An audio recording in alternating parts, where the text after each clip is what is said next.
Welcome to another Not Chilli game review with your host, barely keeping it together, Piotr.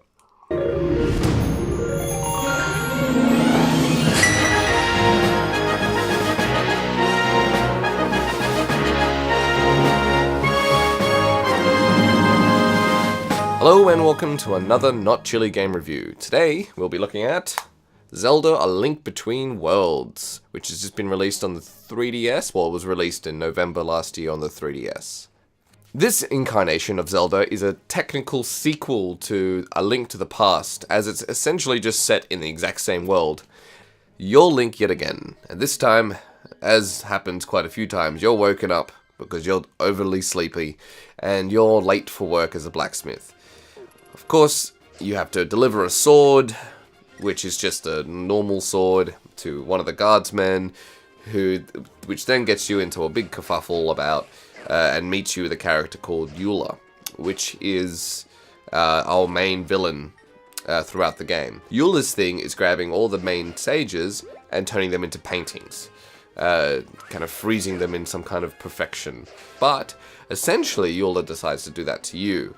And because you're wearing this kind of bracelet, which is given to you right at the beginning of the game, so no real spoilers, your ability to kind of come in and out of the paintings comes forth. And here we are in the Zelda universe, the Link to the Past universe to be exact. And this universe is just as vibrant as it was before. It's a gorgeous looking game. I cannot fault the game's quality. It's visually stunning. It sounds magnificent. Musically stunning. Listen to the music. It sounds orchestral. That's how good it sounds. It's gorgeous music, and it changes. And each dungeon or each major temple has its own musical score, and it's just gorgeous. And it's a great remastering of the old Link to the Past soundtrack. The mechanics of the game is much better refined. It runs on a different system, like a renting system, which is a bit odd to say, but when you're playing a Zelda game, especially back in the past, it was all about collecting these specific items within each specific dungeon. Whilst now, it's kind of like you have these tools. There are certain tools that you kind of need for certain dungeons, but there are a lot of ways of getting through dungeons now. You don't necessarily need everything in your arsenal. And so you can rent them.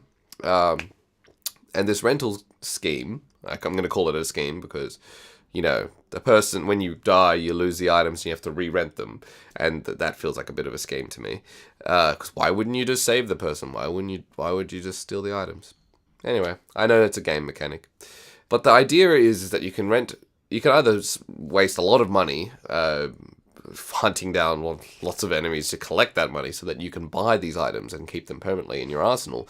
Or you can just, when you need to get into a dungeon, you can just rent the items you need, and only the items that you need, rather than renting every single item just to get through the game. And you'll find that when you get into a dungeon, there'll be other little puzzles that don't just directly involve that item, but at least it will kind of, like, you can kind of work with, for example, rather than using the bombs, you can use the hammer. Sorry if that's a spoiler. I mean, there's going to be a bomb and a hammer. It tends to always happen. So you can kind of work around that. Throwing items can kind of mix with the bow and arrow and stuff like that. So it is a kind of different idea. And you find out about all these items right at the beginning of the game because they're essentially become available to you. So then what happens when you're in the dungeons is that you start to kind of work a little bit differently. It's not as, it's not necessarily not as easy, but it is kind of a little bit, you've got to think on your feet a little bit more rather than kind of like, I've got these items, these are the items I need to use, I need to get through. Another awesome feature about this game is that it's got an online feature, kind of like a Street Pass feature, like we've seen them integrate before, where suddenly you'll run into a Dark Link, and you're like, what? And he's like, I want to fight you, and you're like, wah! And you fight each other. And you earn rupees if you win and whatnot, and they have certain skill sets, but it's all skill sets based on Street Pass people you meet on the street. And so that's, I think, a really awesome feature, because you just be running around and pop, comes a freaking Dark Link, and the fights aren't as easy as they seem. So, and there's achievements and stuff. So this online feature I kind of like as well. So, should you buy this game? Should you buy Zelda: A Link Between Worlds? Should you buy a game that's a very good remake of an original game? If you like Zelda, go for it, absolutely. It is, even if you don't like Zelda, if you're new to the Zelda franchise, buy this game. It is a really well-made, fun Zelda game, and it'll really kind of bring you back to that kind of old roots of Zelda. Anyway, that's me signing off. Thanks very much for listening. Let me know down below if there's any comments or anything in particular that you want to say about this game or anything else, and maybe something to do with this new camera, which I'm reviewing with. I think I have another review somewhere, but I think I filmed it differently, so I'll see what happens there. And yeah, thanks very much for listening. I will hopefully be putting some more up soon. Cheers.